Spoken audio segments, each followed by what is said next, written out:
السلام علیکم ورحمۃ اللہ وبرکاتہ۔ الحمد للہ وکفى وسلام علی عبادہ الذین اصطفى، اما بعد۔ اعوذ باللہ من الشیطان الرجیم۔ وَإِذَا قِيلَ لَهُمْ آمِنُوا كَمَا آمَنَ النَّاسُ قَالُوا أَنُؤْمِنُ كَمَا آمَنَ السُّفَهَاءُ أَلَا إِنَّهُمْ هُمُ السُّفَهَاءُ وَلَكِنْ لَا يَعْلَمُونَ وَإِذَا لَقُوا الَّذِينَ آمَنُوا قَالُوا آمَنَّا وَإِذَا خَلَوْا إِلَى شَيَاطِينِهِمْ قَالُوا إِنَّا مَعَكُمْ إِنَّمَا نَحْنُ مُسْتَهْزِئُونَ۔ محترم دینی بھائیوں، سورہ بقرہ کی آیت نمبر 13 اور 14 جو بھی آپ کے سامنے پڑھی گئی، جس کی تلاوت کی گئی، ان دونوں آیتوں میں بھی اللہ تبارک تعالیٰ نے منافقین کے مذموم اور بری صفت کا ذکر کیا ہے، اور یہ وہ بری صفت کہ جہاں ان کی بہت ساری ریشہ دوانیاں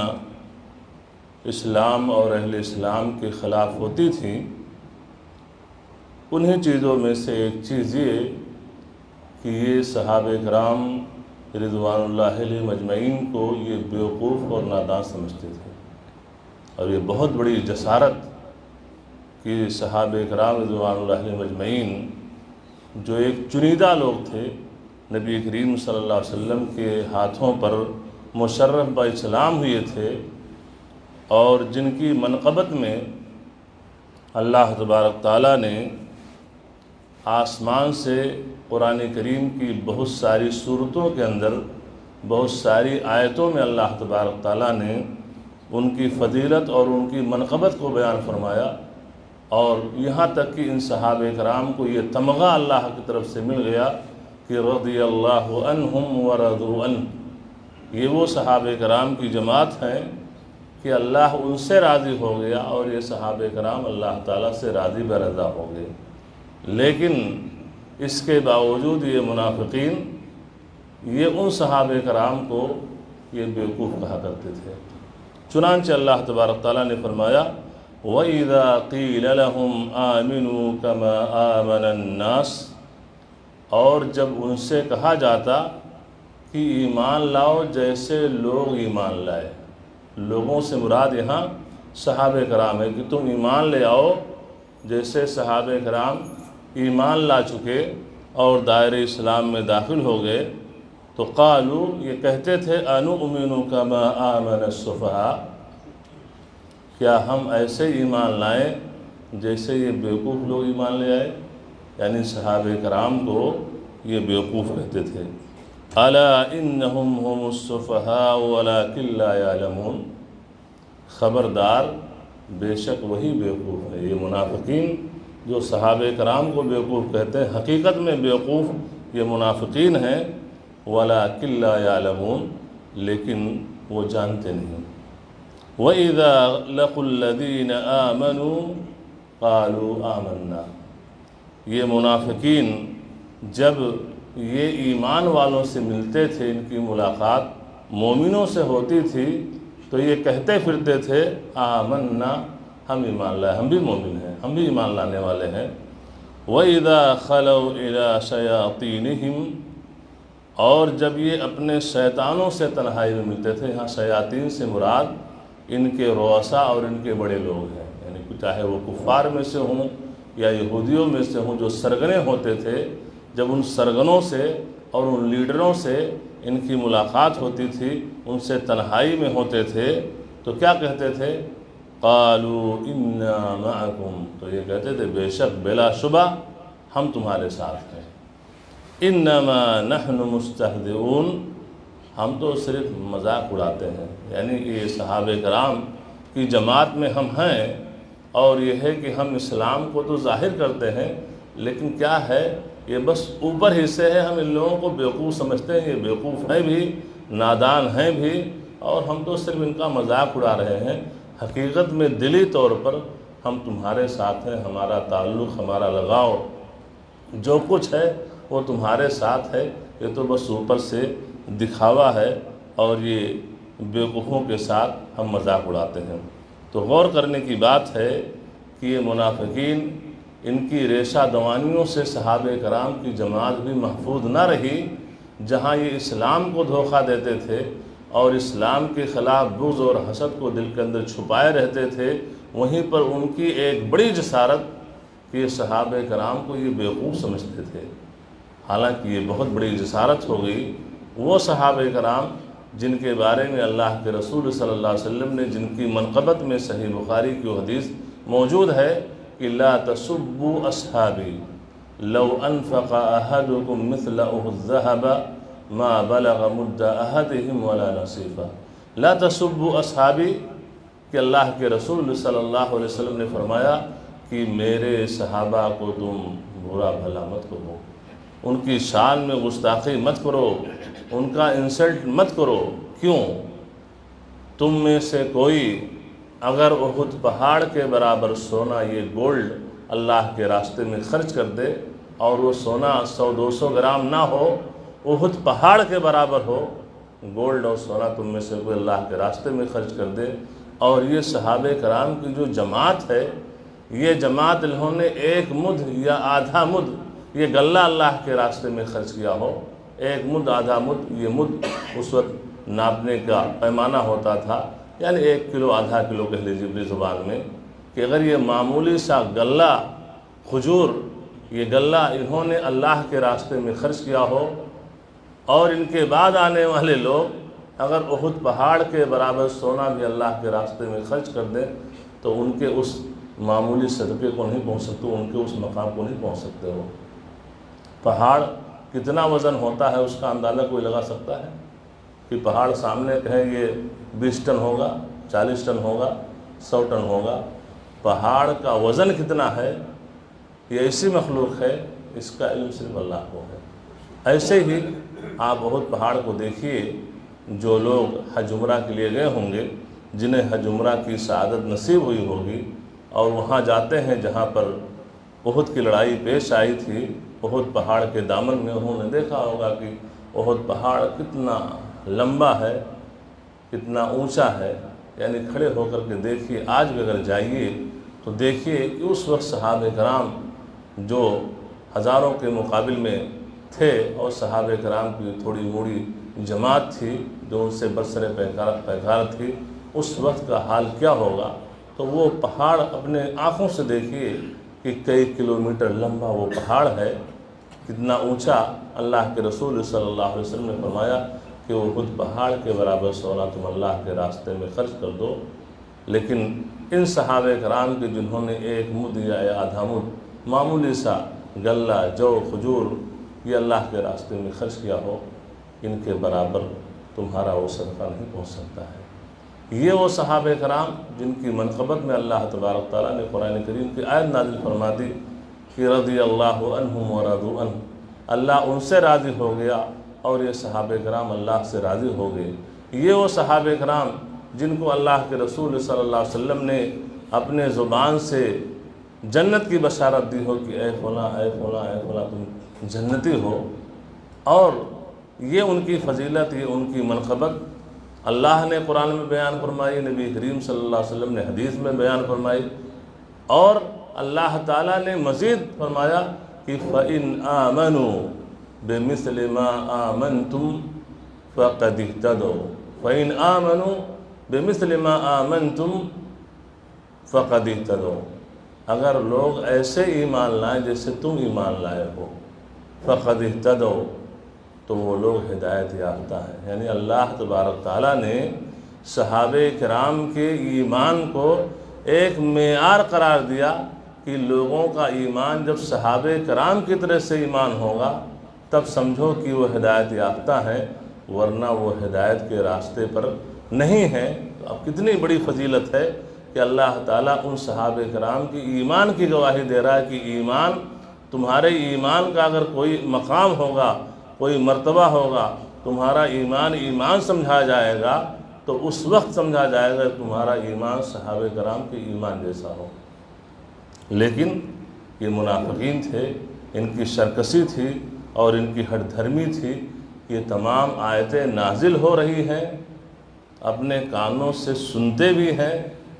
اور قرآن کریم کو اپنے ہاتھوں سے پڑھتے بھی، لیکن نفاق ایسی بری صفت تھی کہ اسلام کے خلاف کفر، بغض اور حسد کو دل کے اندر چھپائے رہتے تھے۔ تو حقیقت میں اگر انسان کسی سے محبت کا اظہار نہ کرتا ہو، ایسے ہی اس کا اظہار کرتا ہو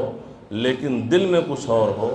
تو ظاہر سی بات ہے وہ چیز زبان سے ظاہر ہو جاتی ہے اور عیاں ہی ہو جاتی ہے۔ تو اللہ تعالیٰ نے فرمایا وَإِذَا قِيلَ لَهُمْ آمِنُوا كَمَا آمَنَ النَّاسُ قَالُوا أَنُؤْمِنُ كَمَا آمَنَ السُّفَهَاءُ۔ یہ صحابہ کرام کو بیوقوف کہا کرتے تھے۔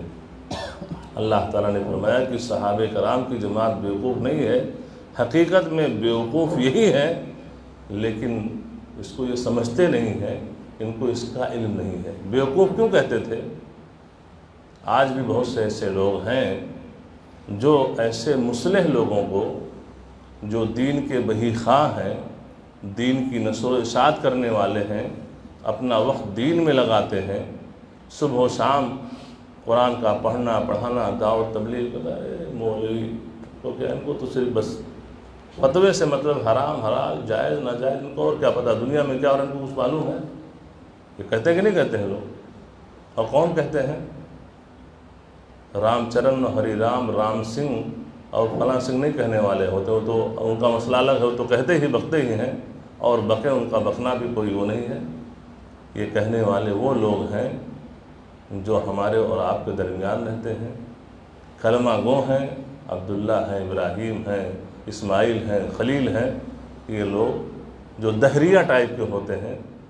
کہ خود تو انسان عمل کرتا نہیں ہے، خود تو دین سے کوسوں دور ہے، خود تو دین اور اسلام کے نام پر وہ کلنک ہے، اور اس کے باوجود جو لوگ دین کی راہ میں ہیں، جو دین کی نشر و اشاعت میں لگے ہوئے ہیں، ان کو یہ لوگ بیوقوف سمجھتے ہیں، ان کو یہ لوگ بیوقوف سمجھتے ہیں۔ تو یہ بھی ایک منافقانہ صفت ہے جس سے ایک مومن کو باز آنا چاہیے، کیونکہ منافقین بھی یہی چیز صحابہ کرام کے بارے میں کہتے تھے اور اپنے آپ کو عقل مند سمجھتے تھے، صحابہ کرام کو بیوقوف سمجھتے تھے۔ کیوں بیوقوف کہتے تھے؟ اس لیے کہ وہ سامنے سے اسلام کو ظاہر کر رہے ہیں، تو مومنوں کے ہاں، اہل ایمان کے ہاں ان کا شمار مومنوں میں ہو رہا ہے، اور تمام برتاؤ جو مومنوں کے ساتھ کیا جاتا ان کے ساتھ بھی کیا جاتا۔ تو اس طریقے سے اپنے آپ کو معمول سمجھ رہے ہیں، اور اندر سے اسلام کے خلاف جو کفر اور بغض اور حسد چھپائے ہوئے ہیں، جب کافروں کی ٹولی کے پاس جاتے یا یہودیوں کے پاس تو کہتے ہم تو تمہارے ساتھ ہیں، تو ان کی مصیبت، ان کی پریشانیوں اور ان کی ریشہ دوانیوں سے بھی وہ محفوظ رہتے تھے۔ تو کہتے تھے، یہ منافقین سمجھتے تھے تو ہم تو اپنی ان مکر اور چال سے، ہم تو دنیا کے اندر ہمارا الو سیدھا ہو رہا ہے، ہمیں نہ مسلمانوں سے، مومنوں سے، اور نہ یہودیوں سے، اور نہ دشمنان اسلام سے ہمیں کوئی خطرہ نہیں ہے۔ لیکن یہ صحابہ کرام جو ایمان لاتے ہیں اور ایمان لانے کی بنیاد پر غزوات میں شریک ہوتے ہیں، بہت ساری پریشانیاں ایمان لانے کی بنیاد پر ہوتی ہیں، دائرہ اسلام میں داخل ہونے کی بنیاد مال کی قربانی، جان کی قربانی، تمام چیزیں دینی ہوتی ہیں۔ تو یہ تو بیوقوف لوگ ہیں، یہ ایمان لا کر کے مال کی قربانی دے دی، جان کی قربانی دے دی، اور ہم تو ایسے ہیں کہ ہمارا سب کچھ محفوظ ہے، اس لیے کہ اندر سے اسلام کا وہ ظاہر نہیں کرتے تھے، اندر سے اسلام کے خلاف کفر اور بغض کو چھپائے رہتے تھے، اور ان کا تال میل یہ غیروں کے ساتھ اچھا رہتا تھا۔ تو اس طریقے سے دنیاوی اعتبار سے ان کی تھنکنگ اور سوچ تھی کہ ہم تو بھائی کامیاب ہے نا، دنیاوی اعتبار سے بھائی ہر چیز محفوظ ہے ان کی۔ تو اس بنیاد پر وہ سمجھتے تھے کہ ہم عقل مند ہیں اور یہ بیوقوف ہیں۔ آج بھی یہی برتاؤ اہل ایمان کے ساتھ ہو رہا ہے، اور اہل ایمان کے ساتھ برتاؤ یہی منافقانہ صفت جو منافقوں کی جیسی صفت رکھتے ہیں اور جو مذموم صفت منافقوں کی تھی، جب وہ ایک کلمہ گو اپنے دل کے اندر رکھتا ہے تو یہی قوم کے، معاشرے کے، سماج کے، سوسائٹی کے جو مصلح لوگ ہوتے ہیں، جو اچھی سوچ اور فکر رکھنے والے ہوتے ہیں دنیاوی اعتبار سے اور دین کے اعتبار سے، تو اس کو یہ لوگ کیا کہتے ہیں، یار یہ بیوقوف ہے، ان کی عقل، ان کی سوچ بہت محدود ہے، یہ بیوقوف نادان لوگ ہیں، دنیا میں کیا ہو رہا ہے ان کو کیا پتہ۔ حالانکہ حقیقت میں بیوقوف وہی ہیں، دنیا چند دنوں کے لیے ہے، چند دنوں میں دنیا کے اندر فائدہ اٹھا لو، لیکن مرو گے، مرنے کے بعد عذاب قبر سے دوچار ہوگے اور قیامت کے دن اللہ تعالیٰ کے سامنے اٹھائے جاؤ گے تو اپنی بدعمالیوں کی وجہ سے اور برے کرتوت کی وجہ سے تم جہنم رسید ہوگے۔ لیکن دنیا میں جس کو بیوقوف کہتے تھے، جو حرام حلال کی تمیز کرنے والا تھا، جائز ناجائز کی تمیز کرنے والا تھا، شرک اور توحید کے درمیان فرق کرنے والا تھا، اپنے آپ کو کتاب و سنت کا پابند بنائے ہوئے تھے اور ہر ممکن طریقے سے اللہ کی معصیت اور نافرمانی سے بچتا تھا، دنیاوی خسارے کو نقصان برداشت کر لیتا تھا، لیکن اخروی نقصان کو برداشت کرنا گوارا نہیں کرتا تھا، تو دنیا کے اندر تو ہو سکتا ہے کہ اس کی زندگی تنگی سے گزرے، مشکلات سے گزرے، لیکن کل جب وہ مرے گا، مرنے کے بعد اس کے لیے حقیقت میں کامیابی ہوگی، کیونکہ اس نے اپنے آپ کو محرمات سے، منہیات سے بچایا ہے۔ تو حقیقت میں بیوقوف کون لوگ ہیں جن کی یہ سمجھ، جن کی یہ فکر، جن کی یہ تھنکنگ ہوتی ہے، لیکن اہل ایمان یہ ایمان کی دولت کی بنیاد پر یہ بیوقوف نہیں ہوتے ہیں۔ پھر دوسری صفت ان منافقوں کی بری صفت اللہ تعالیٰ نے بیان فرمائی کہ صحابہ کرام کو تو یہ بیوقوف سمجھتے تھے، اور دوسری مذموم اور بری صفت کہ جب یہ اپنے سرداروں کے پاس جاتے تھے، جب ان سے ملتے تھے، ان کے پاس تنہائی میں ہوتے تھے تو کہتے ہم تمہارے ساتھ ہیں، ہم تمہارے ساتھ ہیں اور ہم ان کا مذاق اڑانے والے ہیں۔ تو آج بھی کتنے ایسے لوگ ہیں جو ہمارے معاشرے اور سماج میں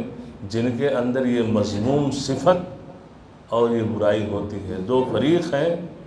لڑنے کی نوبت آ گئی، لیکن اس میں جو کچھ لوگ منافقانہ صفت رکھتے ہیں کہ ظاہر میں ملے آپ سے، آپ نے کہا بالکل فلاں نے یار غلطی کی ہے، وہ ایسا انسان کو جوتے سے مارنا چاہیے، اوپر سے آپ کا وہ بڑا ہمدرد ہے، جوتے سے مارنا چاہیے، بہت کمینہ انسان ہے، سوسائٹی سے نکال دینا چاہیے، اس کو محلے سے نکال دینا چاہیے، ایسا ہے ویسا ہے۔ آپ کی نگاہ میں آپ کا سب سے بڑا بحی خواہ وہی ہے۔ جب اس کے پاس گیا، ارے بھائی سنا تھا آپ بھی تو کل وہاں کھڑے کچھ بات کر رہے تھے، بڑی آدھے گھنٹے آپ کی بات ہے، ارے بس وہ بیوقوف انسان ہے تو تھوڑا تھا تو اس ٹائپ کا کرنا پڑتا ہے نا، بیوقوف انسان ہے، تھوڑا جب تک اس کو ایسا کہو گے نہیں خوش نہیں ہوگا، ہم تو دل و جان سے آپ کے ساتھ میں ہیں، بس اس کو بس ایسے ہی ٹائم پاس کر رہے تھے، کیونکہ بس تھوڑا سا اس کے ساتھ ایسا بول دو بس وہ مگن ہو جاتا ہے، خوش ہو جاتا ہے کہ بس یہ ہمارے ساتھ ہے، لیکن حقیقت میں تو ہم آپ کے ہیں نا، حقیقت میں سب کچھ آپ کے لیے، اور یہ جو کچھ میں کیا وہاں کھڑا تھا، ہوٹل میں تھا، بیٹھا تھا، بات چیت جو ہماری 1 گھنٹہ ہوئی یہ بس تمہاری مفاد میں ہو رہی تھی کہ اس کے شر سے ہم بچے رہیں، اور جب ہم بچے رہیں گے، جب کوئی معاملہ آئے گا تو اس کو ہم یوز کر لیں گے اور اس طریقے سے ہمارا آپ کا معاملہ سب درست ہو جائے گا، تو حقیقت میں تو ہم تمہارے ساتھ ہیں۔ تو یہ منافقانہ صفت جو تھی،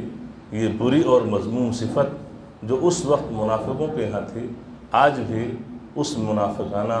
بری صفت کو لوگ اپنائے ہوئے ہیں۔ اللہ تعالیٰ سے دعا ہے کہ اللہ تبارک تعالیٰ ہم تمام لوگوں کو منافقوں کی اس مذموم صفت سے بچنے کی توفیق عطا فرمائے، اور اگر ایک انسان ہے کہ جس کے اندر یہ بری صفتیں پائی جا رہی ہوں تو اسے اللہ کی خوشنودی کے لیے، اللہ کی رضا جوئی کے لیے ان اوصاف سے باز آنے کی اللہ تبارک تعالیٰ توفیق عطا فرما دے، کیونکہ اس کے اندر خیر نہیں ہے، اس کے اندر شر ہے۔ اللہ تعالیٰ نے منافقین کے لیے کہیں کوئی خیر نہیں بیان فرمائی ہے، شر ہی بیان فرمائی ہے۔ اللہ تعالیٰ سے دعا ہے کہ اللہ تبارک تعالیٰ ہمارے معاشرے کو، سماج کو، اللہ تعالیٰ منافقین کے جو برے اوصاف تو بیان فرما رہا ہے، اسی لیے بیان فرما رہا ہے کہ ان اوصاف ذمیمہ سے ان بری صفات سے اللہ تبارک تعالی ہمیں اور ہمارے معاشرے کو، ہمارے سماج کو بچنے کی توفیق عطا فرما۔ وصلی اللہ علی نبینا محمد وعلی آلہ وصحبہ وسلم۔ والسلام علیکم ورحمۃ اللہ وبرکاتہ۔